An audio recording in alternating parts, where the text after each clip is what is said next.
I just want to tell a little story. Someone just called me up and was gave me a site to build and had to do with recruitment.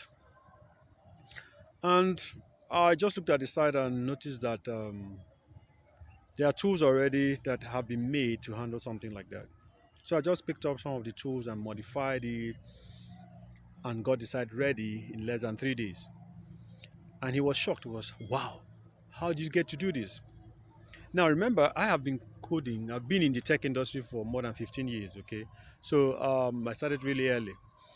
So some of you may not really see it as easy as that. But now with tools and with the way things are going on, it's much easier for you to be in the tech industry because there are easier tools. There are lots of frameworks.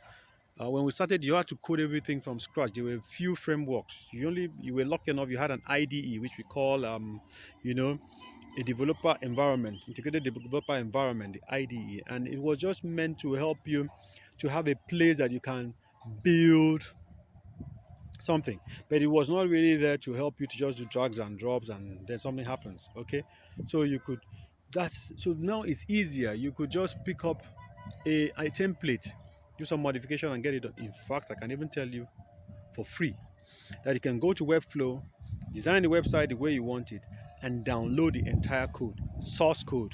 All right, just pay a little money and you get it. So these are some of the things. So just go and learn. All right, when you come to connect with me and you attend our school, I'm going to show you the nitty-gritties of how these things are being done easily. So just click on the link in my bio and you will have either in my bio, or if you are watching this on YouTube, check the description. You see the link to get in touch with me. All right, and then you will have a taste of how we do these things and we get jobs faster. We get jobs done and we deliver on the jobs in time. All right. In the worst case scenario, if the jobs are so many and you can't handle it, what do? You outsource it. Easy.